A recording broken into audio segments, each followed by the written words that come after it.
Hello बच्चों, एक बार फिर आप सभी का स्वागत है नवोदय विद्यालय के इंपॉर्टेंट क्वेश्चंस के इस सीरीज में। ये सीरीज बहुत लंबी होने वाली है, तो मैं आपसे रिक्वेस्ट करता हूं कि सीरीज के सारे वीडियोस जरूर देखें। बहुत इंपॉर्टेंट क्वेश्चन मैं इस सीरीज के सारे वीडियो लेक्चर्स में कवर करा रहा हूं। और एक बात मैं बताऊं आपको कि क्योंकि सीरीज बहुत सारी होने वाली है इस सीरीज में वीडियोस, तो आप वीडियोस को सर्च करने के लिए पार्ट वाइज सर्च किया करो। जैसे आपको अगर पहला वीडियो चाहिए तो आप सर्च करो Navodaya Vidyalaya important question part 1, आगे डीडी सर जरूर लगा दिया करो। Navodaya Vidyalaya important question part 2, model paper search करना है आपको, सर्च कर लिया करो model paper part 1, model paper part 2, आगे बस डीडी सर लगा दोगे तो नवोदय विद्यालय के बारे में जानकारी चाहिए, इन्फॉर्मेशन कोई चाहिए, या फिर मॉडल पेपर वाला सीरीज आपको देखना है, इंपॉर्टेंट क्वेश्चन वाला सीरीज देखना है, आगे बस आप डीडी सर लगा दिया करो, आपको मेरी ही वीडियो सबसे पहले दिखाई देगी। कोई ज़रूरी नहीं है कि ये सीरीज आप एक सीरियल से देखो, कोई भी सीरीज कोई भी वीडियो कभी भी आप देख सकते हो। तो इस वीडियो में आगे बढ़ते हैं। सबसे पहला सवाल हम करेंगे, उससे पहले मैं आपको बताऊं कि इस वीडियो में हम लोग 15 सवाल करने वाले हैं, 15 इंपॉर्टेंट क्वेश्चंस करने वाले हैं, जिसमें से 5 होंगे मेंटल एबिलिटी यानी मानसिक योग्यता के सवाल, 5 होंगे इंग्लिश या फिर हिंदी के पैसेजेस होंगे, पैसेजेस वाले सवाल, और 5 होंगे मैथमेटिक्स यानी गणित के सवाल। ये वीडियो मैं दोनों मीडियम के स्टूडेंट्स के लिए बना रहा हूँ, जैसा कि मैं हर बार करता हूँ। ये वीडियो मैं दोनों मीडियम के स्टूडेंट्स के लिए बना रहा हूँ क्योंकि आप अपने स्क्रीन पर देखो जो क्वेश्चंस लिखे हुए हैं वो दोनों माध्यम में लिखे हुए हैं, राइट। तो चलो स्टार्ट करते हैं। सबसे पहला सवाल, एक बात और मैं बताना चाहता हूँ आपको कि आपको ये क्वेश्चंस जो भी आपके स्क्रीन के सामने दिखें, सबसे पहले आपको सॉल्व करना है, उसके बाद अगर नहीं आता है तब आपको सॉल्यूशंस देखने हैं। सबसे पहले आपको खुद सॉल्व करने की कोशिश करनी है, अगर नहीं आता है तो सॉल्यूशंस की तरफ आगे बढ़ना है, क्योंकि ये ज़्यादा इंपॉर्टेंट है आपके लिए। जब आपकी प्रैक्टिस बेहतर होगी, कब बेहतर होगी? जब आप खुद सॉल्व करने की कोशिश करोगे। चलो स्टार्ट करते हैं। सबसे पहला क्वेश्चन पढ़ो तो क्या लिखा हुआ है। -1 को -1 से 99 बार गुना करने पर गुणनफल क्या होगा? What is the product when multiplying -1 by -1 by 99 times? अब क्या कह रहा है, जरा क्वेश्चन को समझो। मैं समझाता हूं बच्चों। सबसे पहले आप खुद आंसर देने की कोशिश करो। देखो मैं बताऊं आपको कि जो भी बच्चा 15 के 15 क्वेश्चन सॉल्व करेगा भाई, उसको मैं उसके कमेंट को एक एक हार्ट, एक एक दिल जरूर दूंगा। तो अगर आप 15 के 15 क्वेश्चन सॉल्व करके कमेंट बॉक्स में लिखते हो तो आपको आपका रिवॉर्ड जरूर मिलेगा। स्टार्ट करते हैं। सबसे पहला सवाल, -1 को -1 से 99 बार गुणा करना है। देखो बहुत आसान सवाल है, लेकिन बच्चे इसमें गलती कर जाते हैं। थोड़ी सी बात समझनी है। अब 99 बार आप गुणा करने थोड़ी ना बैठोगे, बहुत लॉजिकल क्वेश्चन है। देखना, 99 बार आपको गुणा नहीं करना है। क्या करना है बच्चे? सबसे पहले जरा आप देखो, -1 को मैंने ऐसे रख दिया, ठीक है। अब इस -1 को ध्यान से समझना बात, इस -1 को -1 से 99 बार गुणा करना है। यानी जब हमने इसको पहली बार गुणा किया -1 से, तो बताओ मेरे बच्चे आंसर क्या आएगा? -1 इंटू -1। माइनस और माइनस मिलके प्लस हो जाते हैं, आप सभी जानते हो। माइनस और माइनस मिलके अगर प्लस हो गए तो मेरा आंसर आएगा 1, प्लस का 1, ठीक है। एक बार मैंने गुणा किया। अब फिर जो रिजल्ट आया, इस रिजल्ट को फिर मैंने दूसरी बार गुणा किया। मतलब अब मैं क्या करूंगा, जो रिजल्ट आएगा यानी 1 इंटू, फिर से मैं -1 का गुणा करूंगा। ध्यान रखना, ये 1 मैंने यहां पे लाके रख दिया और ये मैं गुणा कर रहा हूं फिर से -1 से, क्योंकि मुझे करना है 99 बार -1 से गुणा करना है, ठीक है। तो ये देखो, ये प्लस का 1 है, ये माइनस का 1 है, तो दोनों मिलकर के प्लस और माइनस मिलकर के माइनस होते हैं, सबको पता है, बहुत बढ़िया, अच्छी बात है। तो ये हो जाएगा -1। अब फिर जरा देखना, फिर इसको मैं -1 से गुणा करूंगा। किसको? इस रिजल्ट को -1 से गुणा करूंगा तो -1 इंटू फिर से -1, ये फिर से -1 इज इक्वल टू क्या आ जाएगा? इज इक्वल टू, आप फिर जानते हो कि -1 इंटू -1 ये होगा 1। अब जरा एक बात ध्यान से देखो, आप गौर करो, क्या कोई पैटर्न बन रहा है? जब हमने पहली बार बच्चे गुणा किया, पहली बार जब हमने गुणा किया, देखो यहाँ पे ध्यान से, जब हमने पहली बार गुणा किया तो आंसर आया 1। पहली बार गुणा किया तो आंसर आया 1, दूसरी बार हमने गुणा किया तो आंसर आया -1, तीसरी बार हमने गुणा किया तो आंसर आया फिर 1, फिर हम चौथी बार जब गुणा करेंगे तो फिर हमारा आंसर -1 आएगा। यानी जब हम इवन बार गुणा करेंगे, यानी सम संख्याओं में गुणा करेंगे, तब हमारा आंसर जो आएगा वो -1 आने वाला है। देखो ये इवन है 2, 1 जो है पहली बार गुणा किया ये ऑड है, तो हमारा आंसर क्या आया? 1 आया। फिर ये ऑड है तो हमारा आंसर 1 आया। फिर ये इवन है, यानी सम विषम, ये विषम है ना, हिंदी वाले बच्चे ध्यान दो, विषम, तो विषम सम। तो जब हम सम बारी में गुणा करेंगे, इवन बार गुणा करेंगे, तो हमारा आंसर -1 आने वाला है। और जब हम विषम यानी ऑड बार गुणा करेंगे तो हमारा आंसर आने वाला है 1। 99 कैसी संख्या है? 99 बार गुणा करना है। आप सभी जानते हो कि 99 जो है वो ऑड नंबर है, यानी ये क्या है, विषम संख्या है, ऑड नंबर है, विषम संख्या है। ठीक है, तो अगर ये विषम संख्या है तो बताओ मेरे बच्चे कि आंसर क्या आएगा। प्यारे बच्चों बताओ आंसर क्या आएगा। बहुत आसान सा सवाल है, आंसर क्या आएगा, आंसर आएगा 1। जी बिल्कुल सही, आंसर आएगा 1, क्योंकि हम ऑड बार गुणा कर रहे हैं, यानी 99 एक ऑड संख्या है, तो आंसर हमारा आएगा 1। Option number C is the correct one. उम्मीद करता हूं सभी बच्चों को ये क्वेश्चन समझ में आया होगा। थोड़ा सा कंफ्यूजिंग है, कंफ्यूज नहीं होना है। जिस भी बच्चे को समझ में नहीं आया कमेंट सेक्शन में लिखना जरूर, क्योंकि मैं जो भी बच्चे कमेंट सेक्शन में क्वेश्चंस अपने लिखते हैं, मैं कोशिश करता हूं कि अगली वीडियोस में उनके क्वेश्चंस में लेकर के आऊं, उनके क्वेश्चंस को और अच्छे से एक्सप्लेन करूं। चलो अगले सवाल पे चलते हैं। आप सभी को इस क्वेश्चन का जवाब देना है। क्वेश्चन नंबर 2 सिमिलर फिगर यानी समान आकृति का सवाल है। उससे पहले बता दूं मैं कि हमारे पेनड्राइव कोर्सेस अवेलेबल हैं। नवोदय विद्यालय की तैयारी कर रहे हैं अगर आप, तो and I am pretty sure कि अगर आप ये वीडियो देख रहे हैं तो आप नवोदय विद्यालय की तैयारी कर ही रहे हैं। पेनड्राइव कोर्स हमारे अवेलेबल हैं, आप मंगा सकते हैं। मॉडल पेपर्स, OMR शीट्स आप मंगा सकते हैं 7897293790 पर, या फिर 6260388361 पर कॉल या व्हाट्सएप करके आप हमसे पेनड्राइव कोर्सेस, मॉडल पेपर्स, ये सारी चीज़ें मंगा सकते हैं, ताकि आपकी नवोदय की प्रिपरेशन और भी बढ़िया और भी बेहतर हो। उसके बाद मैं आपको बताऊं कि हमारा नवोदय क्विज नाम से एक ऐप लॉन्च हमने किया है, जो कि प्ले स्टोर पे अवेलेबल है। अगर आप प्ले स्टोर पे नवोदय क्विज नाम से सर्च करोगे तो सबसे पहले यही एप्लीकेशन आपको देखने को मिलेगा। इस एप्लीकेशन में क्वेश्चंस हैं, आप अपने दोस्तों के साथ खेल सकते हो, अपना स्कोर कार्ड देख सकते हो और अपनी रैंकिंग पता कर सकते हो। ये एक तरह से क्वेश्चन बैंक है जिसमें आपको प्रैक्टिस करने को खूब मिलेगी। तो नवोदय विद्यालय का एंट्रेंस एग्जाम आपके लिए और भी आसान हो जाएगा, प्रैक्टिस बेहतर होगी। इसको इंस्टॉल करके आप हमें 5 स्टार की रेटिंग ज़रूर देना, ताकि हम ऐप को और भी अच्छे से इम्प्रूव कर पाएँ। चलो बहुत बढ़िया, अगले सवाल पे चलते हैं। अगला सवाल है क्वेश्चन नंबर 2। ये समान आकृति वाला सवाल है, समान आकृति रीजनिंग का सवाल है। इसमें होता क्या है कि आपके पास एक क्वेश्चन फिगर दिया हुआ होता है, इस तरह से समस्या आकृति आपके पास दी हुई होती है। यू हैव 4 ऑप्शंस, आपको सेलेक्ट करना है कि कौन सा ऑप्शन एकदम मिलता जुलता है इससे। तो देखो कोरोना वायरस का समय चल रहा है और कोरोना वायरस का जो है ये साइन भी है, ये वायरस का चित्र है। तो आप देखो कि इसमें 3 गोले हैं, इसमें 3 गोले हैं अंदर, 1 2 3, लेकिन इसमें 2 ही हैं यहाँ पे, तो ये तो गलत हो गया भाई। और इस वाले में एक स्पाइक ऊपर और नीचे निकली हुई है, जबकि ऐसा कुछ है नहीं इसमें, तो ये भी गलत हो गया। बी और सी ऑप्शन में से कौन सा ऑप्शन, देख करके बताओ कौन सा ऑप्शन सही होगा। गुरुजी मुझे तो साफ साफ दिख रहा है कि सी ऑप्शन ही बिल्कुल इससे मिलता जुलता है। जी आपका उत्तर बहुत सही है, बिल्कुल सही है, C option is the correct one. चलते हैं थर्ड क्वेश्चन पे, तीसरे सवाल पे, मैथ्स का फिर से सवाल।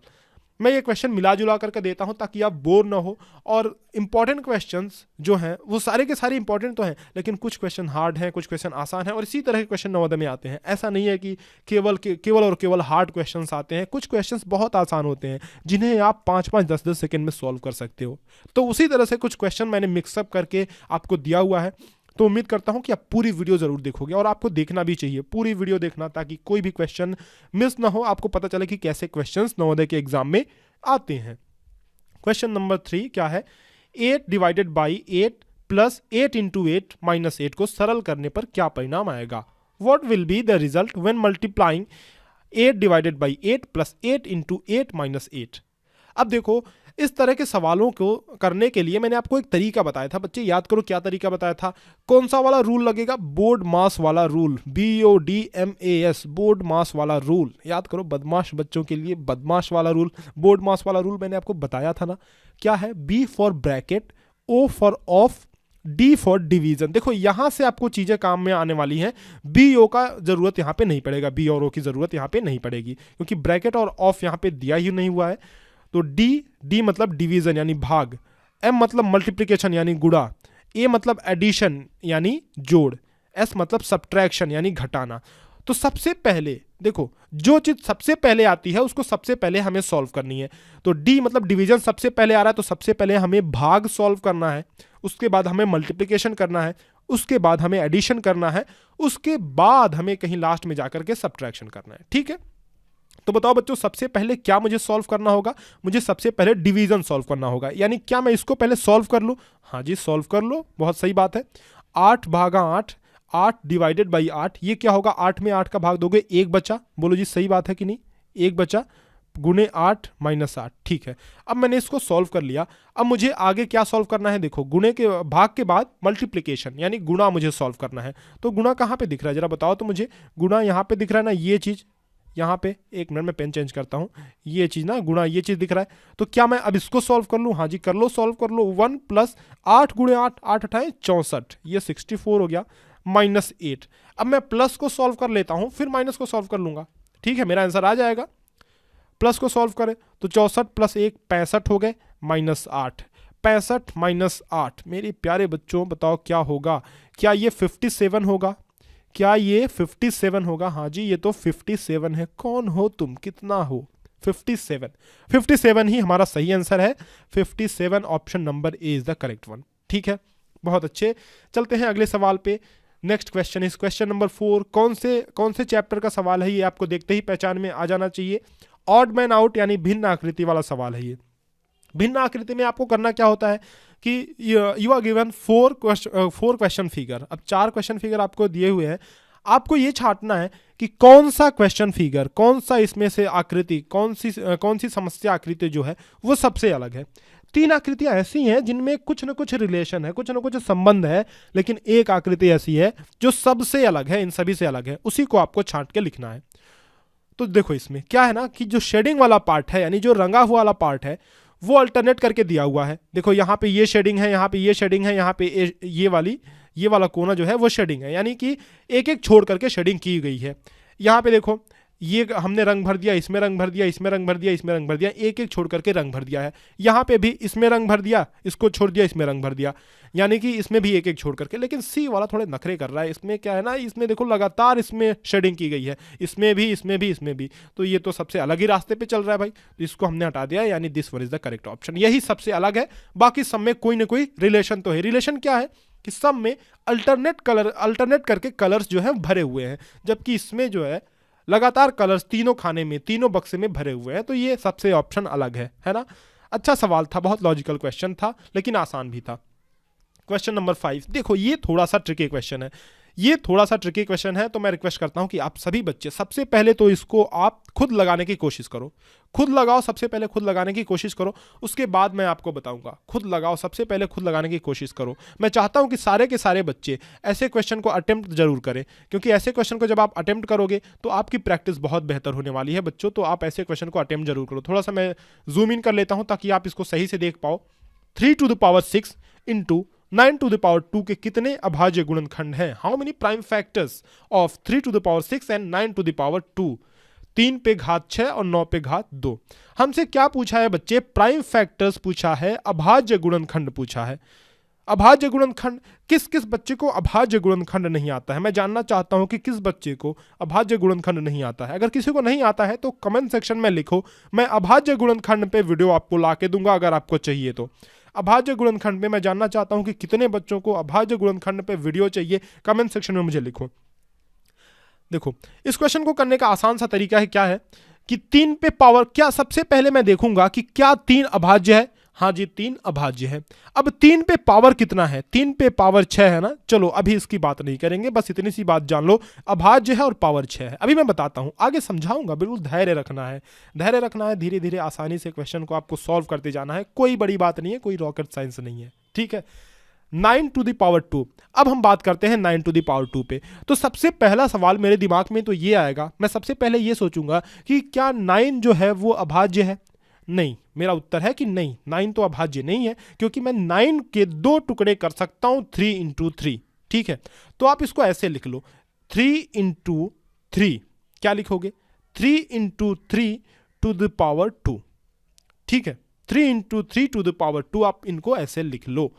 अब देखो आपको अभाज्य गुणनखंड लिखना है ना, तो आप क्या करो, 3 into 3 का मतलब क्या मैं इसको ऐसे लिख सकता हूं, 3 into 3 बराबर क्या मैं 3 स्क्वायर लिख सकता हूं? बोलो बच्चे बात सही है कि नहीं?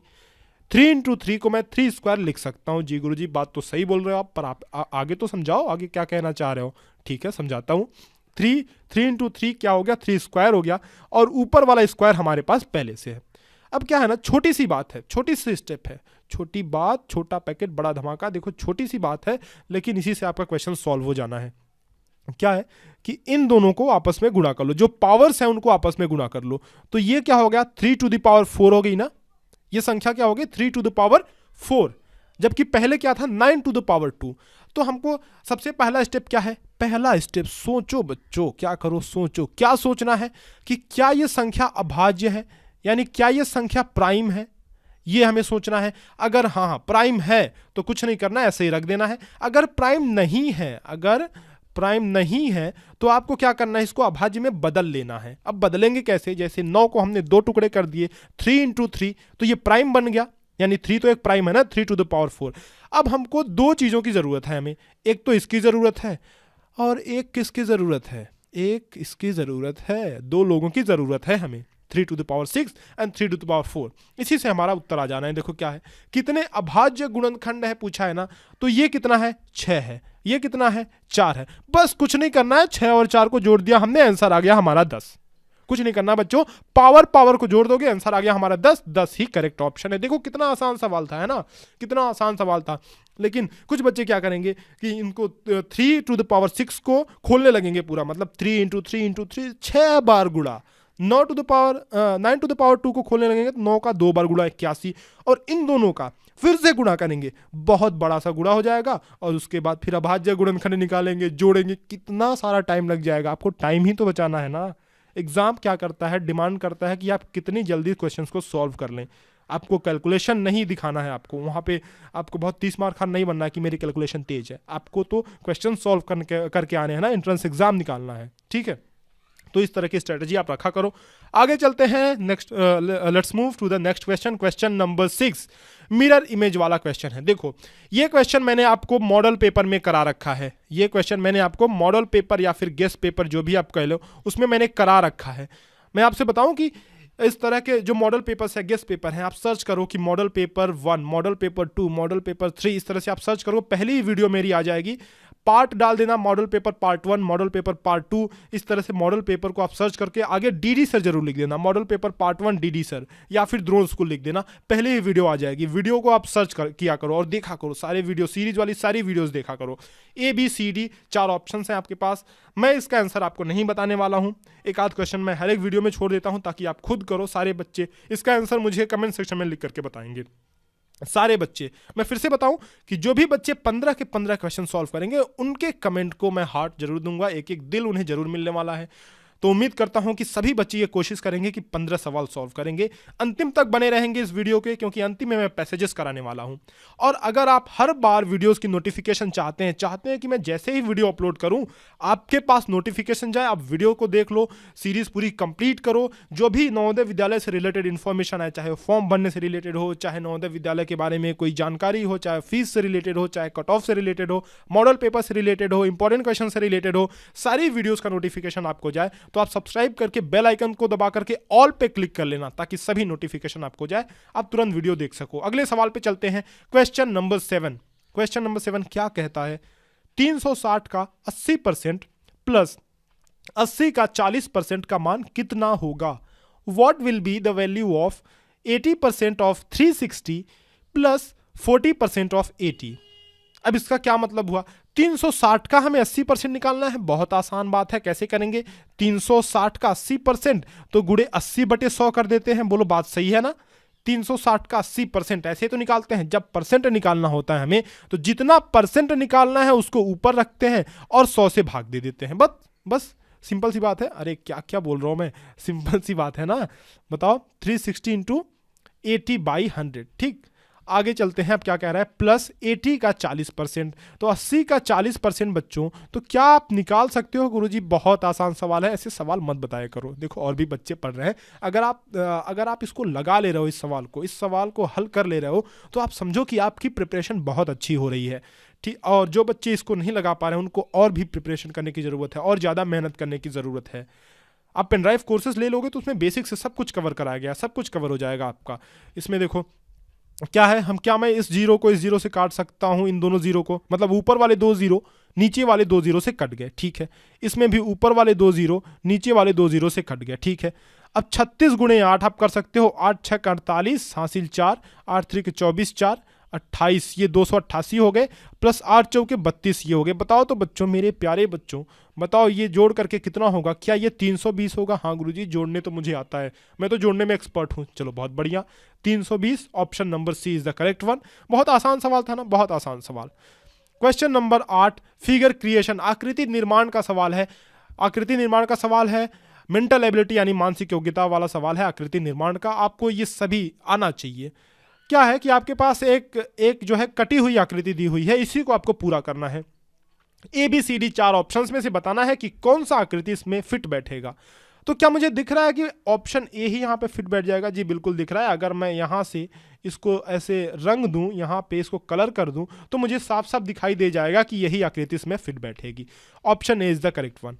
नेक्स्ट क्वेश्चन, इस तरह से हमारी आधी लड़ाई खत्म हो गई। हमने पूरा करना है 15 क्वेश्चन, जिसमें से हमने 8 कर लिया। 8 क्वेश्चन हमने कंप्लीट कर लिया, बचा है सिर्फ 7 क्वेश्चन। तो 7 क्वेश्चन छोड़ करके नहीं जाना है, जल्दी जल्दी सभी सॉल्व कर लेंगे। लास्ट के क्वेश्चन में बहुत मजा आएगा। पैसेजेस में तो मैं बोलता हूँ ना बार बार आपसे कि ये मार्क्स गेनिंग क्वेश्चन है, यानी इनमें जितने नंबर आप बटोरना चाहो बटोर सकते हो। बहुत आसान सवाल आते हैं पैसेजेस के। क्वेश्चन नंबर 9, एक दुकानदार ने चश्मे को 70 रुपए में बेच करके 20 रुपए का लाभ अर्जित किया, तो दुकानदार का लाभ प्रतिशत कितना होगा? If a shopkeeper earned a profit of ₹20 by selling a spectacle for ₹70, what would be the profit percentage of the shopkeeper? देखो दुकानदार एक है, कोई एक चंगू मंगू, कोई ये जिसके सारे बाल दाढ़ी सब झड़ गई है, वो कुछ ऐसा दुकानदार बुढ़ा सा बैठा हुआ है, ठीक है। 3 पैर नहीं है भाई इसके, 2 ही पैर हैं इसके भी, चलो यार कुछ भी है, ठीक। तो ये दुकानदार क्या है, एक चश्मे को 70 रुपए में बेच करके 20 रुपए का उसको लाभ हुआ। यानी जब इसने चश्मे को 70 रुपए में बेचा तो इसको लाभ कितने का हुआ बच्चों? इसको 20 रुपए का लाभ हुआ। यानी खरीदा कितने में होगा? अगर वो 50 रुपए में खरीदेगा तभी तो 20 रुपए का लाभ लेने के बाद 70 रुपए में बेचेगा। तो क्या ये मेरा क्रय मूल्य हो गया? 50 में खरीदा यानी 50 मेरा क्रय मूल्य हो गया, जिसको इंग्लिश में बोलते हैं, क्या बोलते हैं? कॉस्ट प्राइस यानी CP। 20 मेरा हो गया लाभ यानी कि प्रॉफिट, इंग्लिश में बोलते हैं प्रॉफिट, और इज इक्वल टू 70 मेरा हो गया विक्रय मूल्य। विक्रय मूल्य को इंग्लिश में क्या बोलते हैं बताओ बच्चों? सेलिंग प्राइस यानी कि SP। ये मेरा हो गया विक्रय मूल्य, इंग्लिश में इसको बोलते हैं सेलिंग प्राइस यानी कि SP। हमसे क्या पूछ रहा है कि लाभ प्रतिशत बताओ, कितना प्रतिशत लाभ हुआ है ये मुझे बताओ। कितना प्रतिशत? मास्टर ने पूछा भाई 20 रुपए का लाभ हुआ है, ठीक बात है, चलो मैं समझ गया, लेकिन मुझे तो चाहिए प्रतिशत में लाभ, कितना परसेंट लाभ हुआ ये बताओ। तो क्या आप जानते हो बच्चों, परसेंट निकालने के लिए क्या करते हैं कि लाभ को ऊपर रखते हैं बटे क्रय मूल्य, लाभ को क्रय मूल्य को नीचे रखते हैं, गुणे 100 कर देते हैं। याद रखना लाभ प्रतिशत निकालने का फॉर्मूला है, लाभ परसेंट निकालने का ये फॉर्मूला है। तो इसको याद रखना बच्चों, स्क्रीनशॉट ले लेना इस इक्वेशन को, इस फॉर्मूले को याद रखना आप, ताकि ये बहुत आपके काम आने वाला है आगे। लाभ परसेंट यानी परसेंटेज प्रॉफिट निकालने का ये फॉर्मूला है आपका। परसेंटेज प्रॉफिट निकालने का फॉर्मूला क्या है कि प्रॉफिट को आप ऊपर रखोगे, प्रॉफिट को आप ऊपर रखोगे, नीचे क्या रखोगे? क्रय मूल्य यानी कॉस्ट प्राइस रखोगे, इनटू 100 कर दोगे। इस फॉर्मूले को याद रखना, इस फॉर्मूले से ही आपका काम चल जाएगा, तो इस फॉर्मूले को याद रखना बिल्कुल, ठीक है। Profit is equal to percent profit is equal to profit बटे CP गुणे 100। अब देखो हमने यहाँ से प्रॉफिट और CP सब कुछ निकाल लिया है ना, तो हमारा प्रॉफिट कितना है? क्या मेरा प्रॉफिट 20 है? हाँ गुरुजी मेरा प्रॉफिट 20 है। क्रय मूल्य कितना था? 50 रुपए का क्रय मूल्य था। परसेंट निकालने के लिए 100 से गुणा कर देंगे, तो 50 दूनी 100, क्या ये 20 दूना 40% है? हाँ जी ये 40% है, यानी मुझे 40% का, मुझे नहीं दुकानदार को, चश्मा किसने बेचा? मैंने या दुकानदार ने? दुकानदार को 40% का लाभ हुआ। Option number C, option is the correct one. अब क्वेश्चन में लिख करके बताओ कि सब मुझे प्रॉफिट वाला सवाल समझ में आ गया, ताकि मैं समझ पाऊं कि इतने बच्चों को प्रॉफिट वाला सवाल समझ में आ गया। अगला सवाल, अगले सवाल पे चलते हैं, क्वेश्चन नंबर 10। उससे पहले मैं आपको बताऊं कि मैंने इस वीडियो का टारगेट रखा हुआ है 10K लाइक्स, यानी 10,000 लाइक्स, 10,000 लाइक्स। और इस टारगेट को पूरा कौन करेगा? आप पूरा करने वाले हैं इस टारगेट को। 10,000 लाइक्स मुझे चाहिए। चाहे वो आप कैसे भी लाओ, और आप जानते हो कैसे लाना है। वीडियो को शेयर करनी है अपने सारे दोस्तों के साथ जो भी नवोदय विद्यालय की तैयारी कर रहे हैं, फेसबुक व्हाट्सएप ग्रुप्स में, ताकि इस वीडियो को ज़्यादा से ज़्यादा पहुंच मिले और ज़्यादा से ज़्यादा लाइक्स मिले। अभी अगर आपने वीडियो को लाइक नहीं किया तो अभी आप वीडियो को लाइक कर दो, ताकि यूट्यूब ऐसे ही वीडियोज़ आपको रिकमेंड करता रहे। जब आप किसी वीडियो को लाइक करते हो तो वैसी ही वीडियोज़ आपको यूट्यूब सामने होम पेज में दिखाते रहता है। तो अगर इस तरह के लाइक्स आप करते हो तो होम पेज में आपके अच्छे अच्छे रिकमेंडेशंस आएंगे और आपके अच्छे अच्छे क्वेश्चंस की प्रैक्टिस होगी। आगे चलते हैं अगले सवाल पे। क्वेश्चन नंबर 10, फिगर कंप्लीशन यानी आकृति पूर्ति वाला ये सवाल है। इसमें क्या करना है कि एक फिगर आपको दिया हुआ है, इस तरह से कटा हुआ, कई सारे टुकड़े दिए हुए हैं, इनको जोड़ करके आपको बताना है कि कौन सी आकृति बनने वाली है। मैंने इसका ट्रिक क्या बताया था कि सबसे पहले टुकड़े गिन लो, 1 2 3 टुकड़े हैं तो उत्तर में भी 3 टुकड़े रहने चाहिए। इसमें कितने हैं, 2 टुकड़े हैं, तो ये तो गलत हो गया, सरासर गलत हो गया भाई। इसमें 2 ही टुकड़े हैं, 1 टुकड़ा है, ये टुकड़ा ये तो गलत हो गया ये भी। इसमें 3 टुकड़े तो हैं लेकिन बच्चा 1 टुकड़ा अंदर घुसा हुआ है, तो ये कोई मतलब काम का नहीं है, तो बी ऑप्शन ही सही है। 1 2 3 टुकड़े हैं, बी ऑप्शन ही बनेगा इन टुकड़ों को जोड़ने पर। सो इस तरह से हमने 10 क्वेश्चन कंप्लीट कर लिए। इट मीन्स दैट हमने मानसिक योग्यता मेंटल एबिलिटी के सवाल सॉल्व कर लिए, सारे के सारे मेंटल एबिलिटी के 5 क्वेश्चन सॉल्व कर लिए, और हमने मैथ्स के 5 क्वेश्चन सॉल्व कर लिए। तो मुझे कमेंट सेक्शन में लिख करके बताओ कि कितने बच्चे ये 10 क्वेश्चन सॉल्व कर लिए, कितने बच्चे ये 10 क्वेश्चन सॉल्व कर लिए, मुझे कमेंट सेक्शन में लिख करके बताओ। आगे चलते हैं पैसेज वाले क्वेश्चन। आपको पता है कि हर एक क्वेश्चन पेपर में नवोदय विद्यालय में 4 पैसेजेस आते हैं और हर एक पैसेज में 5-5 क्वेश्चंस होते हैं, यानी 5 चौके 20 क्वेश्चन टोटल होते हैं। 4 गुणे 5 यानी कि 20 क्वेश्चंस टोटल होते हैं। हम इस वाले वीडियो में एक पैसेज की प्रैक्टिस करेंगे। हिंदी और इंग्लिश मीडियम दोनों मीडियम में दिया हुआ है। तो सबसे पहले, जैसा कि मैं हर बार करता हूँ, ये पैसेज आगे कर देता हूँ इंग्लिश माध्यम के विद्यार्थियों के लिए, अंग्रेजी माध्यम के विद्यार्थियों के लिए, ताकि ये वो पैसेज पढ़ सके, और उसके बाद हम हिंदी का पैसेज पढ़ेंगे। क्योंकि हिंदी माध्यम के स्टूडेंट्स की संख्या ज़्यादा है, इसलिए मैं ज़्यादा प्रेफर करता हूँ। बाकी ऐसा नहीं है कि इंग्लिश वालों के साथ नाइंसाफ़ी कर रहा हूँ, नहीं, ऐसा नहीं है बच्चे। मैं दोनों मीडियम के स्टूडेंट्स के लिए क्वेश्चंस बना रहा हूँ। ये वीडियो इस स्क्रीन को अपने पॉज करके आप इसका स्क्रीनशॉट ले लो या फिर पॉज करके इसको पढ़ लो। चलते हैं हिंदी वाले पैसेज पे। हिंदी वाला पैसेज ये रहा। छत्तीसगढ़ भारत का एक राज्य है। इसका गठन 1 नवंबर 2000 को हुआ था और यह भारत का 26वां राज्य है। पहले यह मध्य प्रदेश के अंतर्गत था। कहते हैं किसी समय इस क्षेत्र में 36 गढ़ थे, इसलिए इसका नाम छत्तीसगढ़ पड़ा। छत्तीसगढ़ में 2 क्षेत्र ऐसे हैं जिनका नाम विशेष कारणों से बदल गया। एक तो मगध, बौद्ध विहारों की अधिकता के कारण बिहार बन गया, और दूसरा दक्षिण कौशल, जो 36 गढ़ों को अपने में समाहित करने के कारण छत्तीसगढ़ बन गया। छत्तीसगढ़ के उत्तर में उत्तर प्रदेश और उत्तर पश्चिम में मध्य प्रदेश, उत्तर पूर्व में उड़ीसा और झारखंड, दक्षिण में तेलंगाना आंध्र प्रदेश, पश्चिम में मध्य प्रदेश, एक मिनट क्या लिखा हुआ है, पश्चिम में महाराष्ट्र राज्य स्थित है। यहाँ साल, सागौन, साजा, बीजा और बांस के वृक्षों की अधिकता है। यहाँ सबसे ज्यादा मिश्रित वन पाया जाता है। धान की भरपूर पैदावार के कारण इसे धान का कटोरा भी कहा जाता है। तो इस तरह से हमने पैसेज पढ़ लिया। क्वेश्चंस पे आगे बढ़ते हैं बच्चों। क्वेश्चन पहला सवाल देखो, यानी क्वेश्चन नंबर 11 जो कि पैसेज का पहला सवाल है।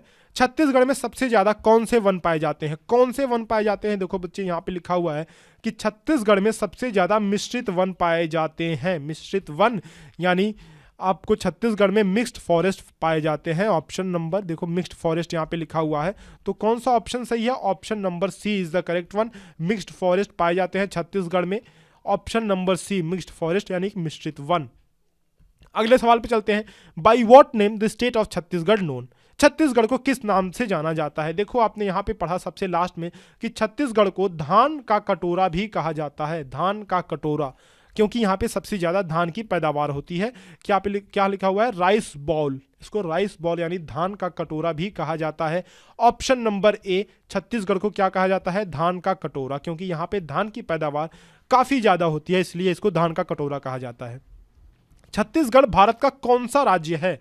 देखो आपने इसमें सबसे पहले ही पैसेज की दूसरी लाइन में पढ़ा था कि छत्तीसगढ़ भारत का 26वां राज्य है।